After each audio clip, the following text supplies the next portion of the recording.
just a second here. There's always surprises here at the center.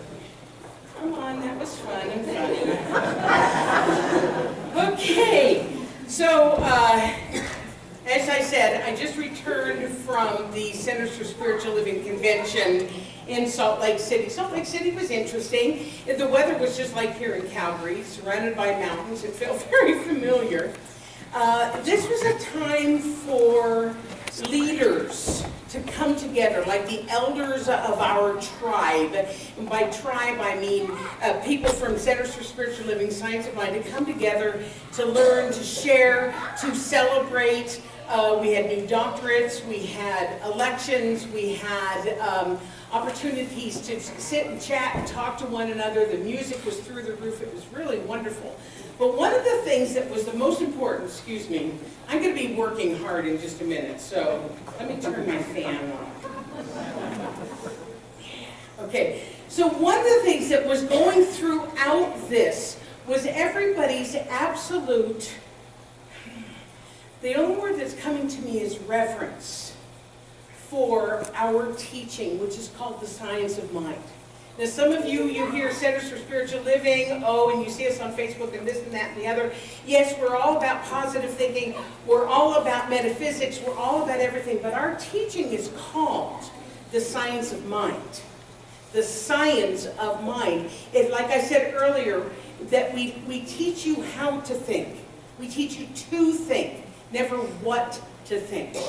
And so there's great celebration, there's great honoring of our founder, whose name is Ernest Holmes. Ernest Holmes, that's right. And he wrote a book called The Science of Mind. He was known as the Great Question Mark. And or the Great Synthesizer, he's also called the Question Mark, because he was just so interested in everything having to do with science and philosophy and religion. And he brought all this stuff together and he wrote a book called The Science of Mind in 1926. And that's basically the book that we use for our teaching, what we teach in our foundations classes, what we base our teaching on. And so, also contained within Centers for Spiritual Living is something called the Science of Mind Archives. And this is every writing that he's done, every take that he's done, any kind of a lecture, anything like this. There is foundation in our teaching. I guess that's what I want to tell you about. So, hold on. Yeah, that would be good. So I didn't get home till 1 o'clock Saturday morning from the convention. And rather than try to put together a talk, I am taking an idea that I learned from a friend of mine. So I told you that the book that we use is called The Science of Mind, right? So I want to just show you a couple of different versions of this book before we get to our pick-a-page. This was one that was given to me, and it was originally given out in 1942. And as you can see, it's a little long in the tooth. But in here, it's such a treasure, because in here, whoever had the book in 1942 has many, many underlines, has things in the margins and everything. Same book, but just kind of a different look to it. Then you've got this one. How many of you have this Science of Mind? So this was probably the more common, the more popular, and this was probably brought out about 10 years ago. Then there's this one. How many of you have this one? Not so many. I think this is the newest version. When we hold our foundations class, which is going to start in April, incidentally, I got to tell you about this. I wasn't supposed to spill the beans yet, but I'm going to. One of the other things that we learned from you in our survey was that you want to take classes, but the cost might be a little bit prohibitive. So our foundations class, which is priced at $295, and it's well worth that amount of money, it's $25 a class, and it's a 10-week course. But there are some of you, for her, that's a little bit of a nut to crack, right? So we are going to be offering financial assistance to anyone and everyone who needs a little bit of help in order to take that class. It's going to be starting on April 12th. How cool is that?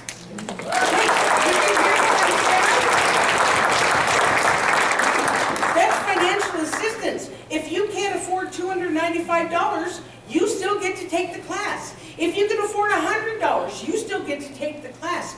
We are so fired up about this teaching, is that we are going to offer it and give you any sort of assistance that you need to take this class. We'll be signing up for that pretty soon. That starts on April 12th. That's how important we think this is. A couple of other ones I wanted to show you. This is also fairly common. Anybody have this one, this version of it? Okay, yeah, I saw you, Neil. This one is very special to me because this is a leather-bound version of the Signs of Mind in a leather case that was given to me when I was ordained back in 2001. And as you can see, it's beautiful. It's got my name here. It's absolutely beautiful, and it is absolutely flawless. I've never opened it. Because it's too beautiful for words.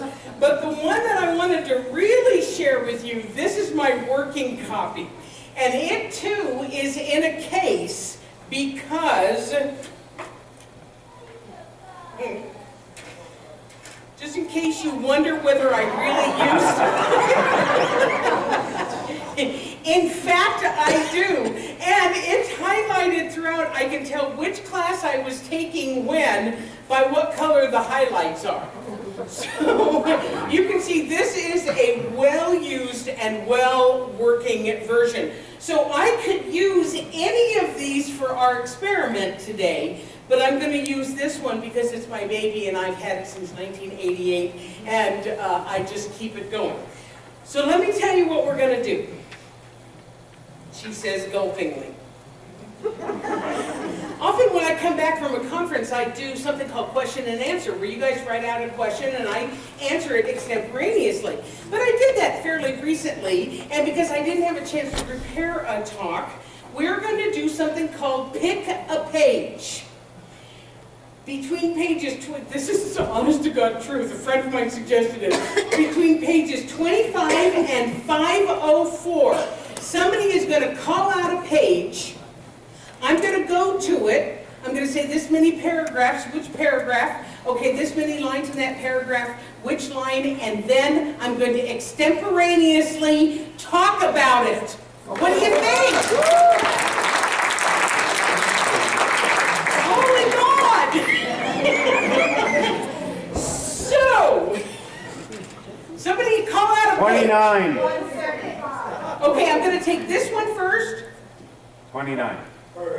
29. 29. Okay, I actually like starting near the beginning of that. So, page 29, there's 1, 2, 3, 4 paragraphs. Third. The third paragraph. Okay, 1, 2, 3, there's 1, 2, 3, 4, 5, 6, 7, 8 lines. 6. Line 6. Okay, 1, 2, 3, 4, 6. Okay, here we go. Man's thought, falling into his subjective mind, merges with the universal subjective mind and becomes the law of his life through the one great law of all life. Can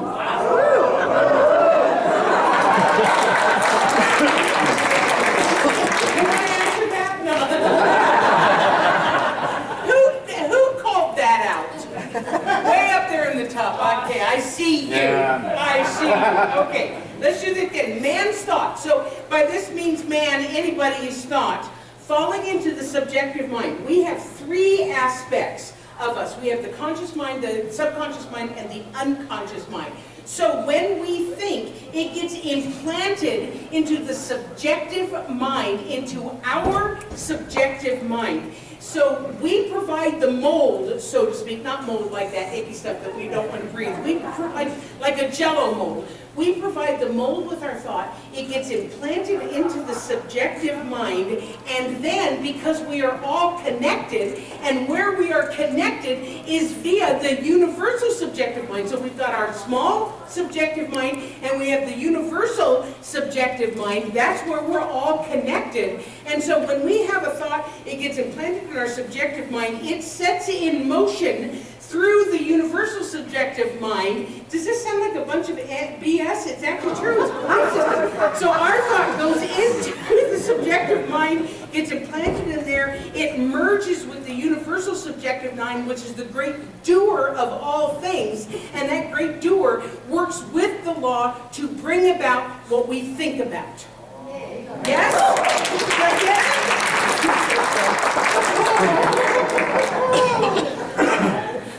Thanks. Leap year. Okay, it was good. No, okay, next. Okay, I'm going to go with 37 and then I'm going to come over here. Okay, 37. What? Oh, I like this one. 1, 2, 3, 4 paragraphs. Paragraph 3, 1, 2, 3. Okay, and there are 1, 2, 3, 4, 5 pages. Sentences. 5. Okay. Actually, I have to go up to 3. Okay. It's called the thing. When we talk about the thing itself, oh wait, I've got to read this first. Okay.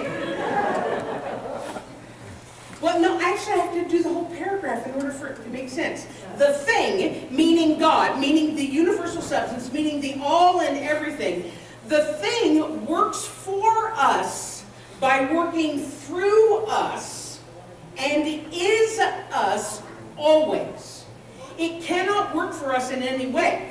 It spreads itself over the whole universe and shouts at us from every angle, but it can become power to us only when we recognize it as power. Oh boy, okay, so, okay, Joe Hooper, you're getting a bad letter from me, okay.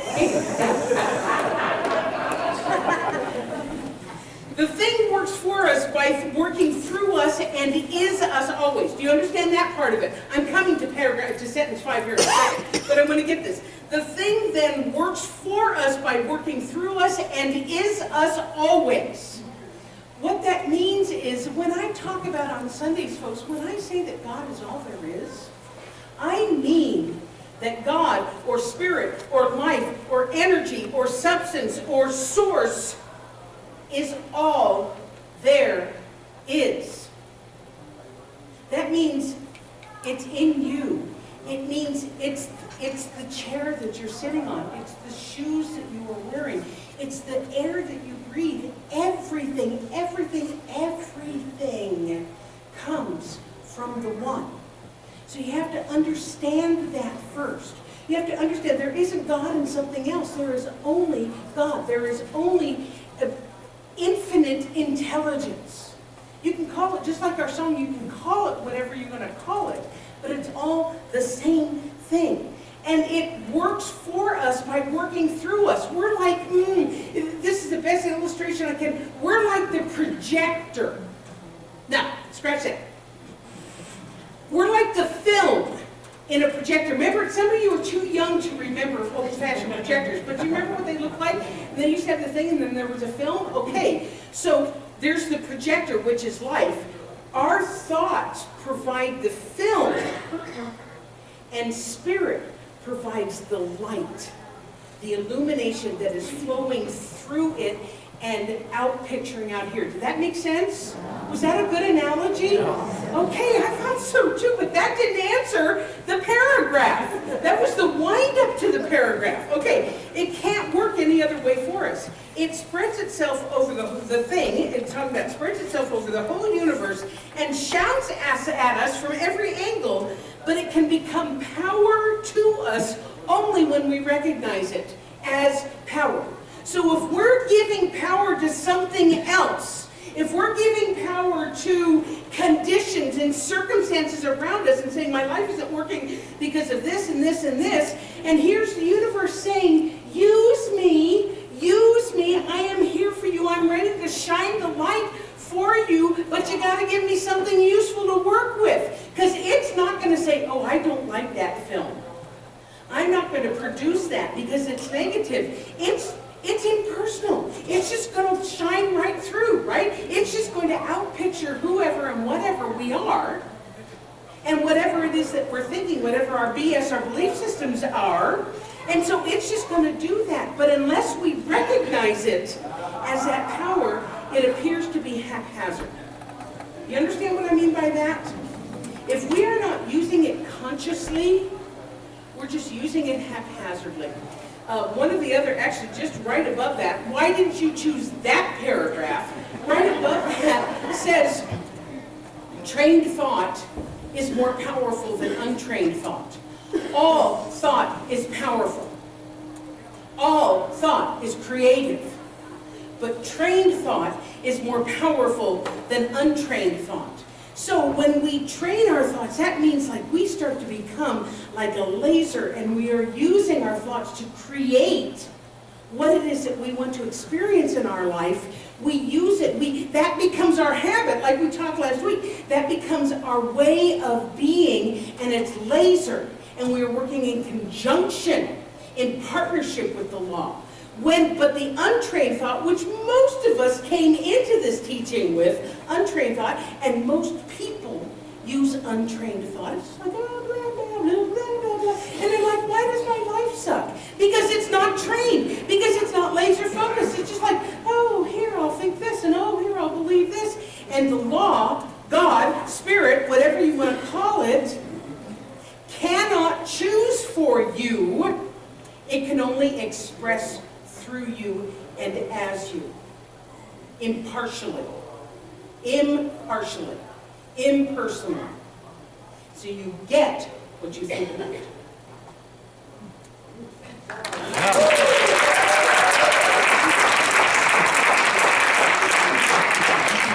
I did hear a number over here. 175. I'll come back to you. Was that 55? Over here? Okay, I'll come back to you. I'm going to go here. 155 from Mary Lou. 175. Oh, shoot. Okay. From my friend Mary Lou. 175. Okay. Let us not fool ourselves. Okay. 1, 2, 3, 4, 5, 6 paragraphs. One first paragraph, and I got to go over here. 1, 2, 3, 4, 5, 6, 7, 8, 9. First sentence. Okay. Because it's coming from the page before that, I'm going to go to that page, and then it's going to come on over, okay? This is how my Science of Mind book looks, okay? Okay, it says here, the possibility of demonstrating is another word for manifesting or attracting into your life the thing that you want. The possibility of demonstrating does not depend upon environment, condition, location, personality, or opportunity. It depends solely upon our belief and our acceptance and our willingness to comply with the law through which all good comes. I know the answer to this one! Okay, I knew the other answers too. Okay. The possibility of demonstrating, in other words, of attracting or manifesting, does not depend on environment, condition, location, personality, or opportunity. I want to go with that one first. So often, we go through life thinking that if that person would just change, if Donald Trump was just not running for president of the United States. I'm sorry, did I say that? You know, I'm not allowed to talk about politics from the pulpit, but this is not Canadian politics, so I can do it, right? Okay, you know, if I just wasn't short and round, if I was just a little bit more, if I was just a little bit more conservative, or I was a little bit quieter personality, or if my opportunity would just come to me, then my life would be different. Anybody? Anybody else? We look at the outside circumstances. As Mary Morrison says, our circumstances. We look at what our five senses tell us, right? And we think that that is what is limiting us in manifesting what it is that we want, or demonstrating what we want. He says the possibility doesn't depend on all of those.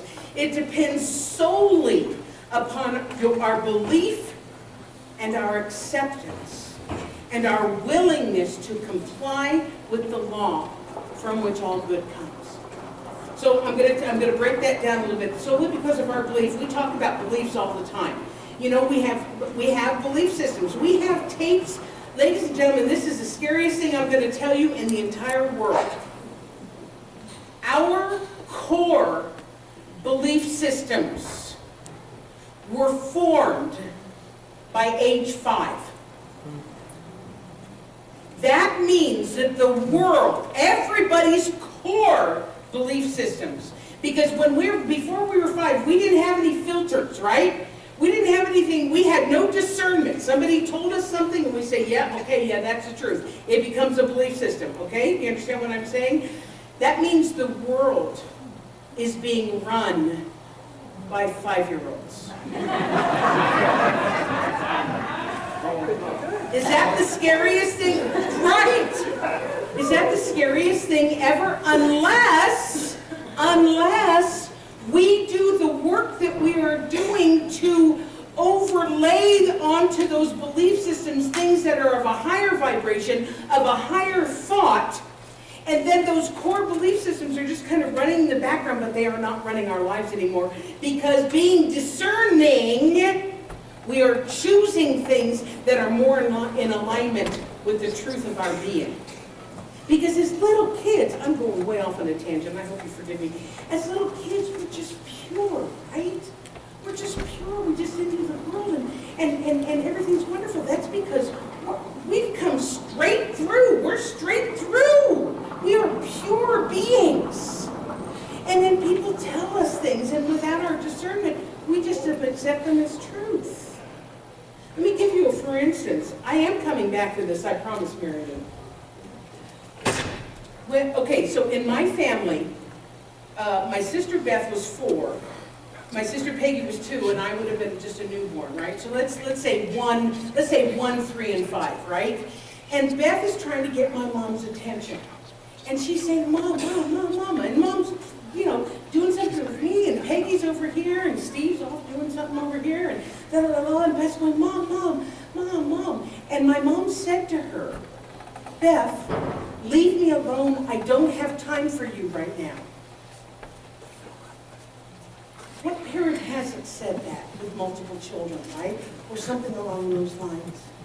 Well, that belief system went into her little 5-year-old mind. And her belief was that she didn't matter because Mom didn't have time for her. That wasn't true. Mom was frazzled. She didn't do that on purpose. But that became an underlying belief system of hers. And she's worked diligently to matter. And if you want to know how well she's worked through that, come to her workshop on April 2nd. I'm not just saying that as an advertisement. I'm serious. She's a powerful, powerful teacher. So she has worked through that. Okay, I digress. I'll get back to the paragraph. Here we go. It depends solely on our belief and our acceptance and our acceptance. Now I'm going to go to the next one. And our willingness to comply with the law through which all good comes. So when we comply with the law, do you know what I'm talking about when I say the law? What am I talking about? Universal law. What's the other name for it? It has 2 words. The law of cause and effect. Cause and effect. Universal law. This law that is as real and as tangible as the law of electricity, as the law of aerodynamics, as the law of anything. It is an immutable law. It is an absolute law that responds impartially to what is implanted into it. However, when we misuse the law, which we do, well, I guess we don't really use it, but how about work in compliance with it? That's what he's saying, working in compliance with it. When we understand it, and we work with it, when we work with it consciously, it works with us. And so, I'm going to go back and say this. The possibility of demonstrating does not depend on the environment, condition, location, personality, opportunity. It depends solely upon our belief and our acceptance and our willingness to comply with the law through which all things happen. So by complying with it, we understand that it responds to our thoughts. And that we use our thoughts consciously and on purpose, as opposed to haphazardly. It goes back to trained thought is more powerful than untrained thought. Just like the law of electricity, if you've ever taken a basic class with me, and I talk about the law of electricity does not care who uses it. It turns on and it turns off for everybody alike. Yes, number one, right? Second of all, the law of electricity, if we misuse it, can kill us. If we use it correctly, can light our way. Can run my fan, thank you God. Yeah. Does that make sense? Okay, you know what? I know we had one over here, 75, but we're kind of out of time. Let me just see if I can answer it real quickly. I went on a couple of tangents today. Do you forgive me? Yes. You know, that's like the deepest chapter in the entire book. So I am going to save my bacon by saying, uh-oh, we're out of time. Bummer. We're out of time. We'll do that one the next time. Is that fair? Everybody will remember Willem, page 75, okay? Okay. Is that what you said? You said 75.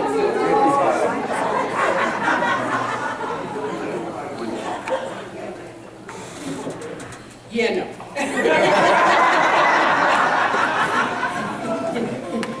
We'll do it the next time. We'll do it the next time. Hence ends. Pick a page.